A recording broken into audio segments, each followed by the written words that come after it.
Sean bienvenidos, queridos estudiantes, al encuentro de esta reflexión filosófica número 15, ¿verdad? Eh, quiero decirles que he estado aún triste de tener que suspender la sesión del día de hoy porque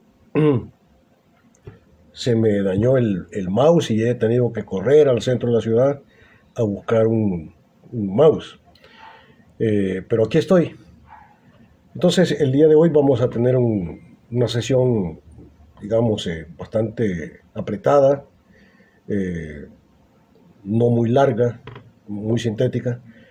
Quiero dejar, digamos, introducido el día de hoy la cuestión del problema del conocimiento. Ya vimos el problema de la posibilidad del conocimiento y ahora vamos a introducirnos al estudio de en qué consiste el origen del conocimiento, ¿verdad? Y la cuestión del origen del conocimiento tiene que ver con la pregunta de si eh, quien pone el conocimiento es la razón en el ejercicio del proceso de aprehensión de la realidad, o es exactamente la realidad la que pone la verdad en esa correlación de sujeto y objeto. Esa es la cuestión fundamental. ¿Cuál es el origen del conocimiento? Eso es lo que vamos a tratar el día de hoy.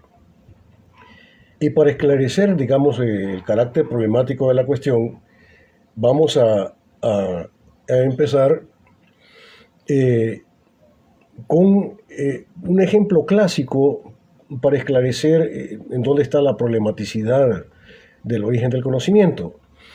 Eh, y el hecho que suele tomarse como ejemplo para explicar el carácter problemático y la naturaleza de la cuestión del origen del conocimiento es este.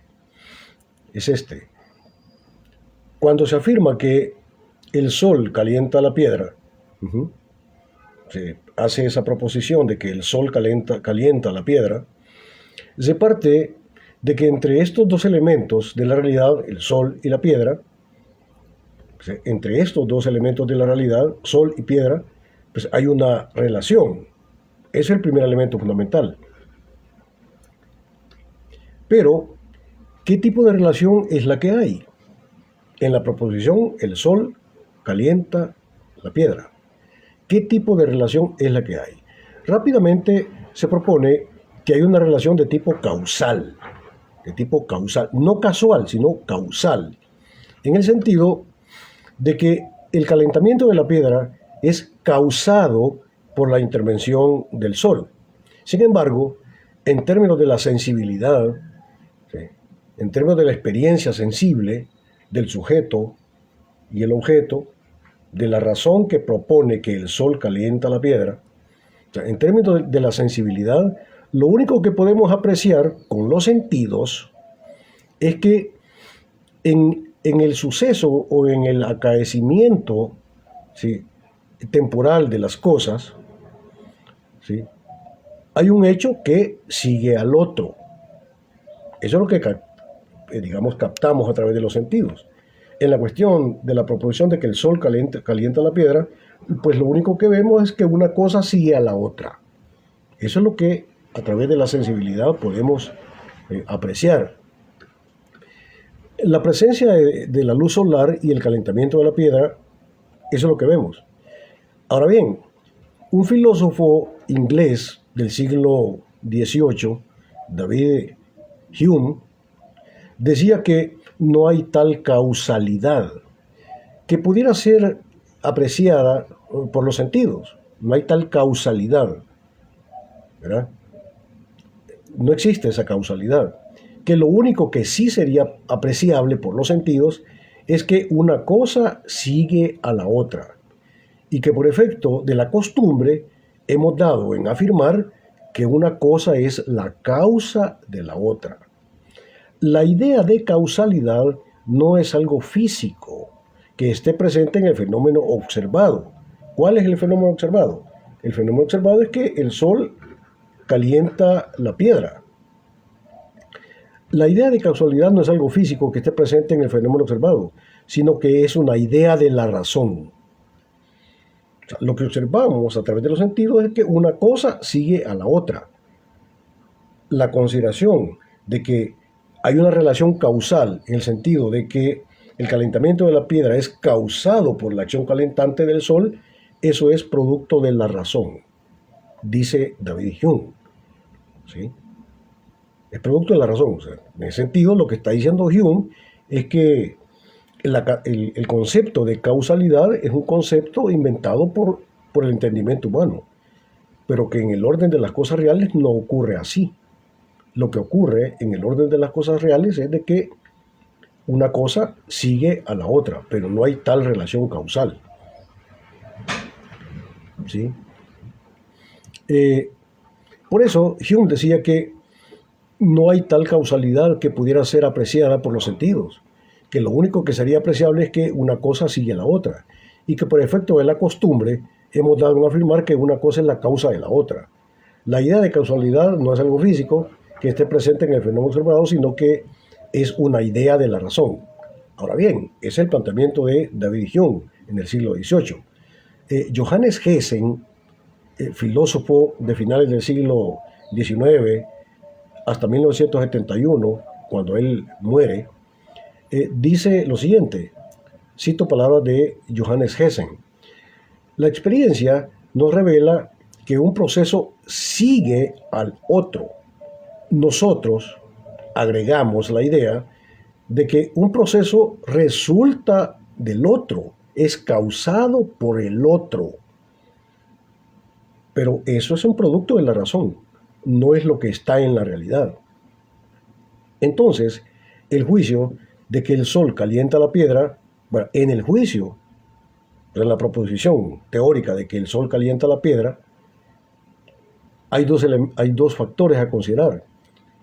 ¿Sí? El factor que captan los sentidos y que por tanto se fundamenta en la experiencia, que considera que consiste en la observación del acaecimiento temporal de que una cosa sigue a la otra, o bien el otro factor, que ya no es captado por los sentidos, sino es una propuesta de la razón de que el acaecimiento temporal de que una cosa sigue a la otra es porque hay entre ellas o entre ambos una relación de tipo causal. Y es por ello que el calentamiento de la piedra resulta de la acción calentante del Sol. Pero la proposición es verdadera porque así lo establece la temporalidad fáctica de que una cosa sigue a la otra, o más bien es verdadera porque la mente proyecta sobre el fenómeno una relación de causalidad que no existe en el fenómeno. ¿Cuál es el fundamento del conocimiento? El modo como los fenómenos se me dan en la experiencia, o la manera como la mente proyecta un orden en el campo de la realidad. Nos seguimos preguntando, ¿es la realidad o el objeto el que tiene que adecuarse a los dictados de la razón? ¿O por el contrario, es la razón la que tiene que ser determinada por la realidad? La pregunta gruesa que hay que enfrentar es, en la cuestión del origen del conocimiento, es ¿quién determina a quién? ¿Es la razón la que determina al objeto o es el objeto el que termina determinando a la razón? ¿Dónde está el fundamento del conocimiento? ¿Quién pone el conocimiento? ¿Es el orden de la razón? En el sentido de que las cosas no son lo que son, sino que las cosas son lo que la razón pone en ellas, ¿o es al revés? ¿Sí? El fundamento de la verdad no es lo que pone la razón, sino que el fundamento de la verdad es lo que los procesos de la realidad ponen en el orden de la razón. Ante esa problemática hay diferentes posturas filosóficas en el campo de la teoría del conocimiento. Entonces vamos a ver el día de hoy por lo menos el primero, que es el planteamiento del racionalismo. En una próxima sesión veríamos la propuesta contraria, que es la propuesta del empirismo. Pero el día de hoy vamos a ver qué dice el racionalismo. El racionalismo es la teoría que propone en la filosofía del conocimiento que el fundamento último de la verdad es la razón, la mente, la inteligencia. fundamentan tal afirmación considerando las cualidades que ellos consideran esenciales para toda verdad. Las cualidades esenciales que el racionalismo plantea que son necesarias y que tienen que estar presentes en toda verdad. ¿Sí? Ahora, vamos a ver de qué se trata. Dicen los racionalistas que toda verdad tiene que tener por lo menos dos elementos fundamentales: rigor lógico y validez universal. Dicen los racionalistas, los juicios realmente ciertos son aquellos, ¿sí?, que lo son más allá de las circunstancias particulares de cualquier subjetividad individual que los proponga, o bien de las circunstancias cambiantes del orden de lo real. Las cosas ciertas son aquellas que lo son más allá del espacio-temporalidad. O sea, verdadero es aquello que está más allá del espacio-temporalidad. Y verdadero es aquello que está más allá del carácter individual de la subjetividad que lo propone. Las cosas no son ciertas porque Juan las propone, sino que es al revés. Juan las propone porque justamente son ciertas. Justamente son ciertas. ¿Ves? Hay otros planteamientos. En cierta ocasión estaban tomándose un café dos grandes filósofos, Martin Heidegger y Bertrand Russell, en Alemania. Entonces, estaban ellos tomándose un café y se estaban preguntando si las leyes de la gravitación universal son verdaderas porque las plantea Newton, o al revés, Newton las plantea porque son verdaderas. Entonces, Martin Heidegger, alemán de la primera mitad del siglo XX, Martin Heidegger decía que, las leyes de la gravitación universal son verdaderas porque Newton las plantea. Y Bertrand Russell decía, no, señor. Las leyes de la gravitación universal son verdaderas no porque Newton las plantea, sino que es al revés. Newton las plantea exactamente porque son verdaderas. Es decir, el diálogo de estos dos filósofos, tanto Martin Heidegger como Bertrand Russell, echándose un café en Alemania, en el punto lo que estaban intentando tocar es la cuestión del origen de la verdad. Las leyes de la gravitación universal son ciertas porque las plantea Newton.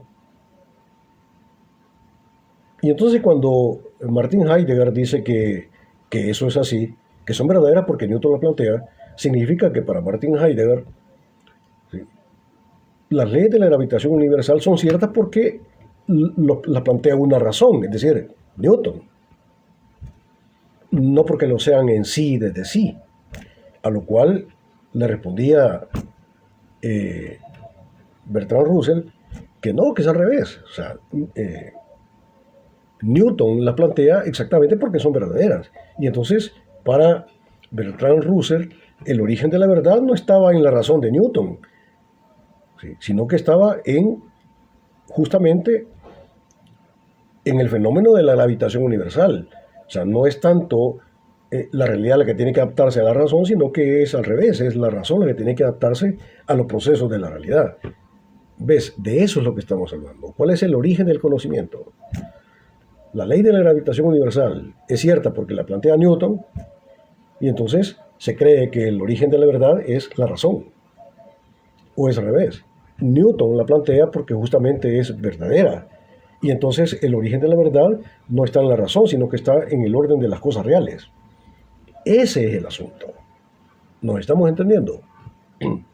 Ahora, desde el punto de vista del racionalismo, caeríamos en la proposición de Martin Heidegger. Las leyes de la gravitación universal son verdaderas porque Newton las plantea. O sea, el fundamento de la verdad está en el campo de la razón, no el campo de los procesos de la realidad. Entonces, el racionalismo va a proponer la cuestión de que los juicios realmente ciertos son aquellos que lo son, o sea, más allá del espacio-temporalidad, y más allá del carácter subjetivo o individual de la razón que los propone. ¿Sí? Entonces, para el racionalismo, una de las características fundamentales de toda proposición que se presente como verdadera es que tiene que ser universal, estar más allá del espacio-temporalidad. ¿Sí? Las cosas son ciertas, las cosas ciertas son aquellas que lo son más allá del espacio-temporalidad. Ahora bien, como tales condiciones solo se pueden encontrar en la logicidad del pensamiento, no en el orden de la realidad, de todo sujeto lógico posible, entonces el fundamento de la verdad se encuentra en el orden de la razón, no en el orden de la realidad. ¿Qué es lo que estoy diciendo? Lo que estoy diciendo es que si una de las características fundamentales de lo que es la verdad es que dicha verdad tiene validez universal y rigor lógico, y por tanto son verdades universales, necesariamente porque están más allá del espacio-temporalidad, tal condición de universalidad de la verdad o de absolutez de la verdad no se puede encontrar en el orden de lo real o en el orden de los procesos de la realidad. ¿Por qué? Porque los procesos de la realidad justamente son cambiantes. Hoy son y mañana no son. Y por tanto no se pueden plantear verdades universales referidas a fenómenos de la realidad que son cambiantes. Y entonces, si las verdades necesariamente tienen que ser universales y estar más allá del espacio-tiempo, entonces las verdades únicamente pueden ser encontradas en el campo de la razón, es decir, en el campo de la logicidad del sujeto. El racionalismo lo que va a plantear es que si vamos a buscar la verdad, no la vamos a encontrar en el orden de la realidad, sino que la vamos a encontrar única y exclusivamente en el orden de la logicidad del sujeto. Y por tanto, lo que está diciendo el racionalismo es que el origen de la verdad está en la logicidad del sujeto, es decir, en el orden de la razón lógica, no en el orden de la realidad, ¿verdad? ¿Por qué? Porque la realidad es cambiante. ¿Sí? Ahora bien, como tales condiciones solo se las puede encontrar en la logicidad del pensamiento de todo sujeto lógico posible, entonces el fundamento de la verdad se le encuentra en la razón. Esto es así dadas las características de la dimensión lógica del pensamiento, que se ordena según las leyes fundamentales de la lógica. ¿Y cuáles son las leyes fundamentales de la lógica? Son tres leyes fundamentales. No que sean las únicas, pero son las fundamentales. La primera ley de la lógica, y que está presente en la logicidad del sujeto, es el principio de identidad. El principio de no contradicción, segunda ley. Y tercero, es el principio de tercio excluido o de tercero excluido. El principio de identidad establece que una cosa es idéntica a sí misma, es decir, A es A. Primer elemento fundamental. Cada cosa es idéntica a sí misma. Punto. El principio de no contradicción propone que una cosa no puede ser y no ser al mismo tiempo y en el mismo sentido. O sea, una cosa no puede ser A y al mismo tiempo no A. ¿Verdad? Por lógica. Y el principio de tercero o tercio excluido establece que una cosa o es o no es, pero no puede ser una tercera alternativa. O sea, o es o no es, pero no hay una tercera alternativa. Por eso es el principio de tercero excluido. Guiados por estos principios lógicos, se construye todo el pensamiento que tiene las características de tener rigor lógico y validez universal. Y justamente estos son los juicios de la matemática. Dichos juicios, es decir, los juicios de la matemática, son absolutos y no están sujetos ni a espacio ni a tiempo. Todos los juicios de las matemáticas son de naturaleza analítica. Analizar es, destotalizar una totalidad en sus partes, constituyentes. Es desarmar la totalidad para deshuesarla en sus partes integrantes. Es un proceso, que va del todo hacia las partes, no al revés, no es de las partes hacia el todo. Analizar es exactamente eso, es destotalizar una totalidad. o deshuesar una totalidad y dejarla en sus partes integrantes. Esos son los juicios analíticos, y los juicios de la matemática son de naturaleza analítica.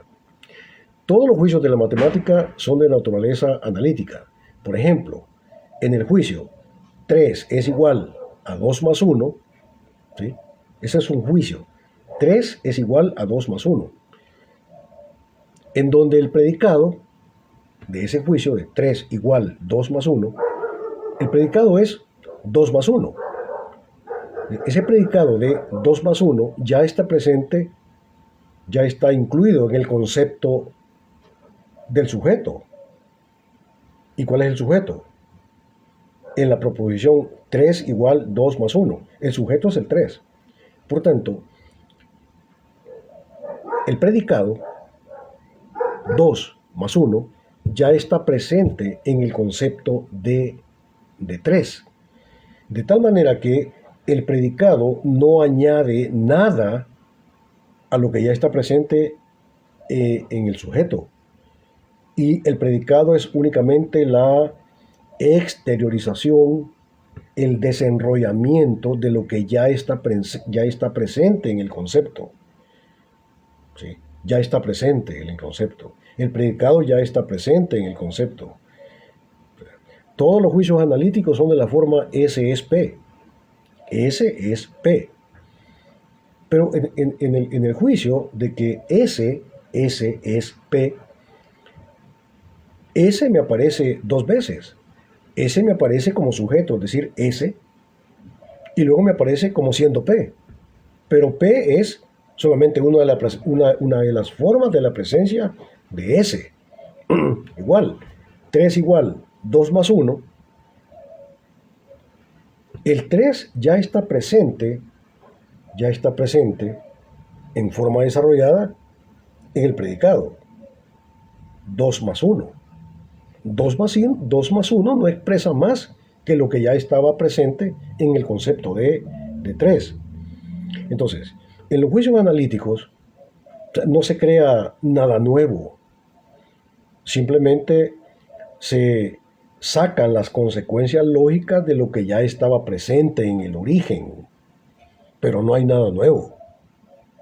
Solamente es la extracción lógica de lo que ya estaba presente ahí. Y entonces, como dicen las Sagradas Escrituras, no hay nada nuevo bajo el sol. Pero esos son los juicios de la matemática.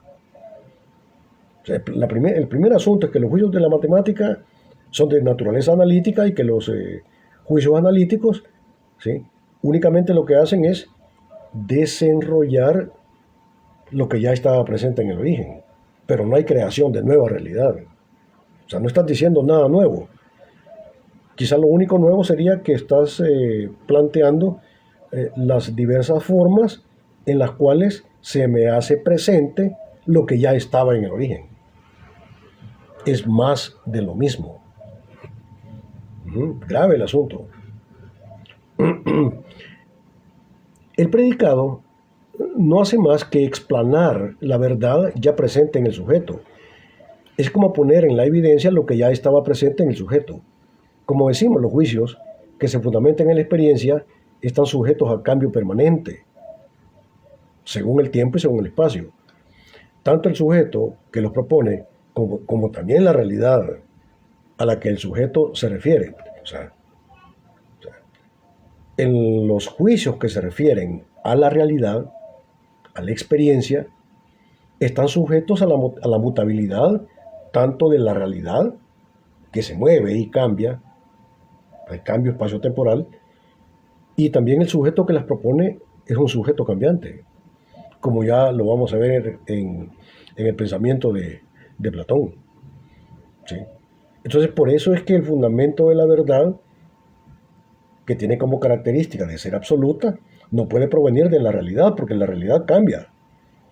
Y tampoco puede venir del lado del sujeto, porque el sujeto también es un sujeto cambiante, sometido al espacio de temporalidad.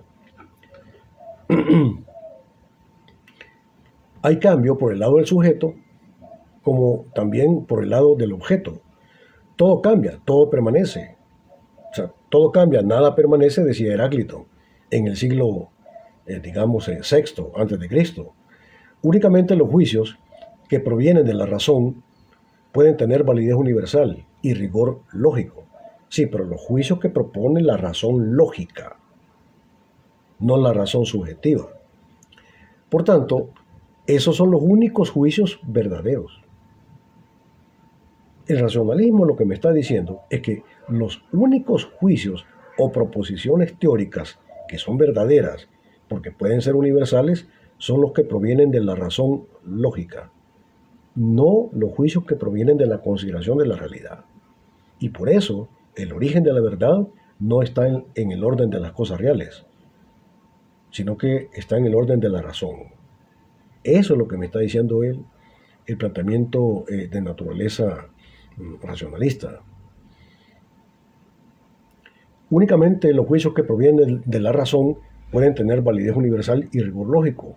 Por tanto, esos son los únicos juicios verdaderos. Los juicios que se fundamentan o tienen su origen en la cambiante experiencia de la realidad no son verdaderos. Es obvio que los juicios de la razón son los que provienen del reino de la matemática. Todos sus juicios, o sea, los juicios de la matemática, son lógicamente correctos. Son lógicamente correctos. Por eso yo he dicho de que la lógica es la ciencia del pensamiento correcto, no la ciencia la ciencia de la verdad. ¿Sí? Todos los juicios son lógicamente correctos. ¿Por qué? Porque sus conclusiones se derivan necesariamente de sus premisas. Por ejemplo, el juicio de que A incluye a B, B incluye a C, y luego, por tanto, A incluye a C, dicho juicio se mueve en la absoluta corrección lógica del orden del pensamiento. A incluye a B, B incluye a C, luego, por tanto, A incluye a C. Punto. ¿Sí? Dicho juicio se mueve en la absoluta corrección lógica del orden del pensamiento.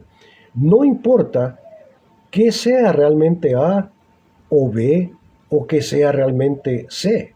Eso no importa. O sea, lo importante es que, lógicamente, si A incluye a B y B incluye a C, luego, por tanto, A necesariamente, por lógica, también va a incluir a C. Punto. ¿Qué es A? A saber. ¿Qué es B? Sepa. ¿Y qué es C? ¿Quién sabe? No importa. Entonces, los juicios lógicos no necesariamente se refieren a la realidad. No se refieren a la realidad. ¿Sí? Por ello es que los juicios matemáticos no son ni verdaderos ni falsos. Los juicios de la matemática no son ni verdaderos ni falsos. ¿Pero por qué? Porque no se refieren a la realidad. Únicamente se refieren a los principios lógicos de identidad, de no contradicción y de tercio excluido, que están presentes en la logicidad y la razón. Punto. Están puertas adentro del pensamiento, nada más. Por eso es que los juicios matemáticos no son ni verdaderos ni falsos. En tanto que no hacen referencia a las cosas reales, sino únicamente a la interacción lógica entre ellos. Dichos juicios son correctos, pero no son verdaderos ni falsos. Ya en Platón se encuentran rasgos fuertes del racionalismo. Bueno, Platón, además de filósofo, era un buen matemático. Para él, es decir, para Platón, el fundamento o origen del conocimiento no puede ser la experiencia, porque tanto el sujeto concreto existente como la realidad concreta en la que vive el sujeto no son perfectos. ¿Sí? Platón se da cuenta de que el sujeto que piensa la realidad ni la realidad pensada por el sujeto son perfectas. ¿Por qué no son perfectos ni el sujeto ni el objeto? Porque está lanzado al espacio-temporalidad. Hoy son, mañana no son. ¿Sí? No son absolutos. Ahora, el problema es, para Platón, entonces, si eso es así, si el sujeto que conoce la realidad y la realidad conocida por el sujeto no son perfectos, y entonces no hay perfección ni por el lado del sujeto, ni perfección por el lado del objeto, pero hay una cosa rara. ¿Cómo es que el sujeto tiene la capacidad de plantear verdades absolutas. ¿Y cuáles son las verdades absolutas que puede plantear Juan, siendo sujeto concreto, comedor de frijoles, que hoy es y mañana no es? La verdad de la matemática.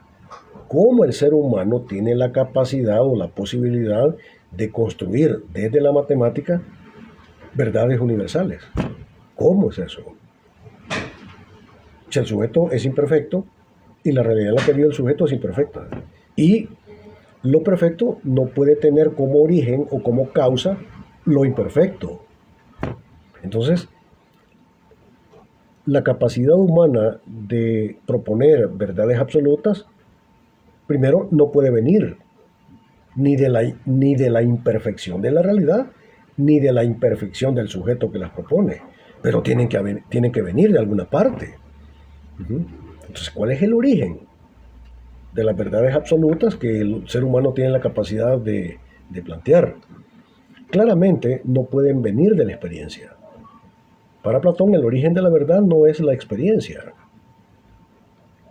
Ahora, por supuesto que para Platón, como para todos los filósofos griegos, ¿sí?, perfecto es aquello que es absoluto, es decir, aquello que está más allá del espacio-temporalidad, lo que tiene suficiencia constitucional, como ya hemos dicho. De lo cual se sigue que para Platón los juicios verdaderos son aquellos que tienen rigor lógico y validez universal. En tal caso, como nada de lo que cae en el orden de lo existente es perfecto, no puede generar experiencia alguna que sea perfecta. Y como tampoco es perfecto el sujeto que tiene la experiencia de un mundo que también es imperfecto, entonces los conceptos perfectos que tiene el ser humano, como los conceptos de la matemática, no pueden tener como origen la experiencia imperfecta. Lo perfecto no puede ser causado por lo imperfecto. Es necesario entonces que los conceptos matemáticos, que son perfectos, tengan un origen. ¿Cuál es el origen? Para Platón era claro que el origen de la racionalidad matemática no estaba en la experiencia, no estaba en el orden de las cosas reales, ¿sí? Pero tampoco estaba en la logicidad del sujeto, porque el sujeto es un sujeto imperfecto. Así Platón, ¿verdad?, fundamenta lógicamente la necesidad lógica de que haya un orden de la realidad, un mundo perfecto, de donde provengan los conceptos perfectos, que puede tener el ser humano imperfecto viviendo en un mundo también perfecto. En pocas palabras, ¿sí?, los sentidos no pueden conducirnos a la verdad de las cosas. Tiene que haber, decía Platón, tiene que haber, por lógica, un mundo más allá de este mundo. Tiene que haber, por lógica, un mundo más allá de este mundo, porque este mundo es imperfecto y el sujeto que vive en este mundo igualmente es imperfecto. Pero qué raro que este sujeto imperfecto tenga la posibilidad de crear conceptos perfectos. ¿De dónde le viene al hombre? ¿Sí? Entonces, decía Platón que tiene que haber por lógica un mundo más allá de este mundo.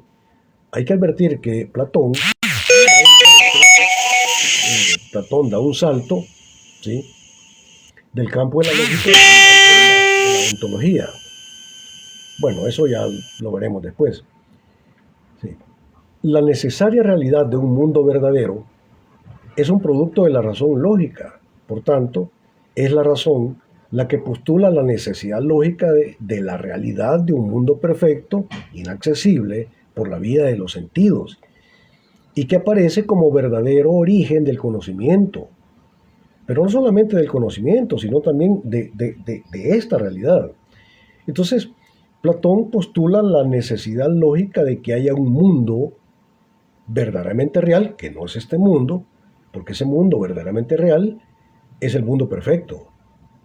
Y Platón va a proponer la idea de que los seres humanos, pues, bueno, que tiene que ver, incluso conecta con el relato bíblico, me da mucho, me llama mucho la atención que el planteamiento platónico va a conectar con el relato bíblico del paraíso terrenal. O sea, hay una conexión ahí, ¿sí?, entre la visión filosófica platónica con lo que me propone las Sagradas Escrituras de la idea del paraíso terrenal. Entonces dice Platón, ¿verdad? Bueno, por supuesto que Platón jamás leyó las Sagradas Escrituras, ¿verdad? No tiene nada que ver, pero van a la misma idea por diferentes vías. Eso es lo que me llama la atención. Platón va a decir que pues, hay un mundo verdaderamente real, que es el mundo, digamos, de las esencias perfectas, como si yo dijera que hay un mundo, hay un paraíso terrenal, que es la verdadera realidad, y que esta realidad, en esta dimensión de la realidad en la que estamos, pues no es la realidad verdadera. Es solamente como una especie de holograma de lo que la realidad perfecta es. Entonces, Platón postula la necesidad lógica de que haya un mundo más allá de este mundo. Platón plantea la idea del transmundo.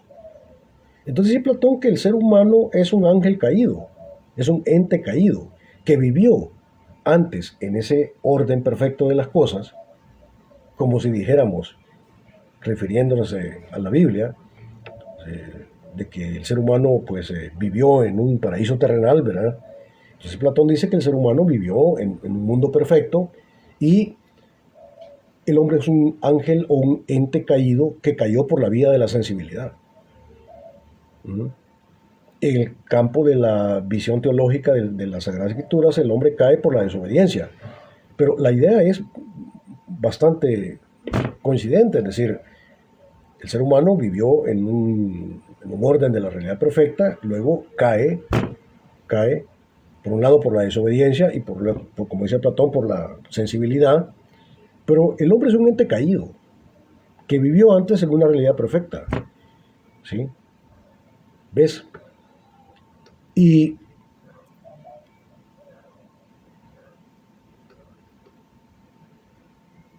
el hombre es un ángel caído. Vivió antes en lo perfecto, pero cayó por la sensibilidad. Como no puede haber verdad en este mundo caído, imperfecto, por la sensibilidad, hay que encontrar la manera de reencontrarse con el origen. O sea, el origen del hombre no es esta dimensión de la realidad. El origen del hombre, el origen de la razón, está en ese mundo perfecto donde antes ha vivido. En ese, digamos, llamémoslo de esta manera, lo digo solamente por efecto pedagógico, en ese paraíso terrenal donde el hombre antes vivió y cayó. Entonces, lo que el hombre tiene que hacer es volver al origen, desarrollar un proceso de reencuentro con el mundo de lo perfecto. El hombre lanzado al espacio de temporalidad de esta realidad imperfecta, donde no hay nada perfecto, no existe el amor perfecto, la madre perfecta, el hijo perfecto, el amigo perfecto. No podemos tener experiencia de la perfección porque todo es imperfecto. No existe el novio o la novia perfecta, el amor perfecto. Todo es una mezcla de ser y de no ser. Pero dice Platón que este mundo imperfecto no es una especie de negatividad pura o no es una especie de no ser absoluto, sino que el carácter imperfecto de este mundo tiene una función, tiene un elemento positivo. La función de este mundo imperfecto es lanzarnos, excitar nuestra mente al entendimiento de que antes hemos vivido en un mundo perfecto y que en ese mundo perfecto tuvimos la experiencia de la amistad perfecta, del amor perfecto, donde todo era perfecto. Porque ¿cómo sé yo que el amor que tengo en este orden de la realidad no es perfecto? ¿Cómo lo sé? Ah, bueno, únicamente lo sé porque antes tuve la experiencia de lo que sí era perfecto. Y comparando aquello con esto, veo que esto, el amor que se da en este orden de la realidad, pues no es perfecto porque no se corresponde con lo que yo antes viví. ¿Te das cuenta? Entonces, Por lógica, si tengo la capacidad de decir que el amor en esta dimensión de la realidad, que la amistad en esta dimensión de la realidad no es perfecta, es porque previamente tengo la idea de perfección, tanto del amor como de la amistad y así de todos los fenómenos. ¿Y dónde adquirí yo el concepto del amor perfecto y de la amistad perfecta? ¿Dónde lo pude haber adquirido? No lo pude haber adquirido en el orden de esta realidad, porque esta realidad lo único que me provee son ideas imperfectas de fenómenos imperfectos. ¿Dónde adquirí yo el concepto del amor perfecto? No en el orden de esta realidad, sino que tuve que haber vivido en un orden de lo real donde sí las cosas eran perfectas. Más o menos a la manera del relato bíblico del paraíso terrenal. Ahí. ¿Ves? Entonces, este mundo caduco, este mundo limitado, donde las cosas son y no son, parecen que son, pero no son. Este mundo limitado no es una negatividad absoluta porque tiene una función, la función de lanzarme a la búsqueda de lo perfecto. Pero lo perfecto, aquello que tiene suficiencia constitucional, lo absoluto no está en este orden de la realidad. Es algo que está en el origen. Entonces, hay en Platón la idea de lo que yo llamo un futuro anterior. El futuro de la existencia humana, el futuro de la permanente búsqueda humana de la perfección, no es algo que esté adelante. El futuro es algo que el hombre ya vivió. Por tanto, el futuro está en ese reencuentro del hombre con la realidad. Es volver al origen. Volver al origen. Es la tesis platónica del futuro anterior. El futuro no es algo que está adelante, sino que el futuro es algo que ya viviste, que está atrás. Y entonces de lo que se trata es de volver